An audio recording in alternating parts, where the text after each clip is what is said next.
I am going to do the greatest hack of all time now. Why not? But no, not really, because I'm not talking about that type of hack. Instead, I'm talking about ways you can hack your brain to perform in a better way, because at least that's legal. So how you exercise and do things and even connect with people all affect your performance over the long term. So it's up to you to choose to tweak your ways if you want to achieve sustainability. This word sustainability is so important now, and this will also give you better results in the present time and in the future. So one morning lately, I woke up to this kind of pitter patter of rain on my open window. This is not surprising. This is what happens where I live, lots of rain. And as I was outstretched on my bed, with my eyes closed, as we all experience every morning, I thought about the water outside. Now, knowing that the window was open, I thought really and truly how lucky I was to have the window only slightly opened throughout the night, so that obviously the room didn't get too soaked wet. Who wants that? That's when you wake with problems. But then I thought again of how fortunate that I actually was to wake to the noise of the rain in the first place. You might think that's a negative thing.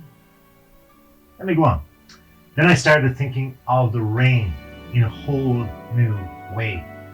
And immediately, in my mind, the word rain vanished as a negative thing for me, as I turned it into the word refreshing. Okay, that's a little bit of a ing, but you get the learning and alliteration right there. Anyway, this refreshing made me feel instantly uplifted. Then I started to reflect on how the rain refreshed new light in the morning from the darkness of the night before. Not a bad thought to have when you wake.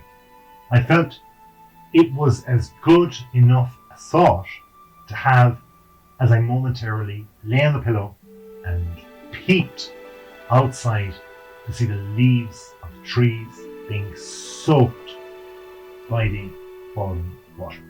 Yet being drenched was, for me, obviously not going to happen because I was inside, but it wasn't a bad thing at that moment, because I likened it with the cleansing of sorts and a renewal of old with the new. Like you said, darkness with the light. In that way, I was concentrated on the positives as I started my day. So tossing things around in your mind is not the only way to make the negative into a more helpful or hopeful transition, as there are many other techniques as well. So I'm going to talk about a couple of them right now. And these are ways to hack your brain into performing at the highest level. You can use this in life, in relationships, in your hobbies, in business, in innovation, enterprise, and so on. 1. Avoiding too much long distance running, such as partaking in ultra marathons. Now, although the modern world has an obesity epidemic, and we all know it's good to exercise and it's good to have a very good diet and to improve, and there's a rage for anyone who really wants to listen, that exercise and eating well is the way to go, but you have to be careful about how you do it. A German study in the past few years discovered that by pushing yourself through an exercise long distance race, believe it or not, you can shrink your brain by up to 6% in size. Although they couldn't figure out from the study why that was, they did also find that it may take up to 6 months for the participants in the study's brains to return to their original size, the size that they had right before they started on the start line. Of course, that's not to say that running is not good for your brain, because, well, it is. But running long distances too often is not. There is a theory as well out there that by doing excessive amounts of exercise. There is a theory out there that doing excessive amount of exercises, that our brains are being fatigued and stolen of nourishment. So the question arises then, how far is excessive running? Well, in that particular study, the German study, it found that the runners were covering a distance of 2,796 miles in just over 2 months. So it was concurrent, every day, a lot of running. And although they completed this study, the same researchers could not claim that doing just one long distance race, which many people just want to do a marathon, for example, will produce the same results for all brains. So rest assured, doing the odd run here and there is okay.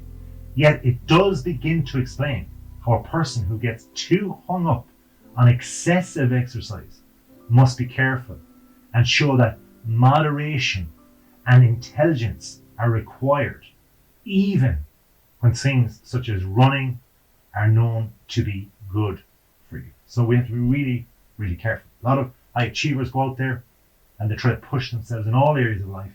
And one of the things you do as you age naturally enough is you slow down, but you can run longer distances. So we've got to be really careful. Another hack is accept that your brain cannot multitask. You just can't do it. You think you can, but that's one thought. Because your brain can only do one thing at a time. So it's impossible to say that it can do multiple things, or do them well at least. Because your brain is focused on doing just one thing well and doing it productively and rapidly, it doesn't have any room in its concentration to do another task in the same way as well. Yet many people still believe they can do various things at the same time. Think of when you start your business, you're doing all these different things. It doesn't work. When in reality, your brain is bouncing from one established focus back to another. In doing so, it can lose its path of concentration.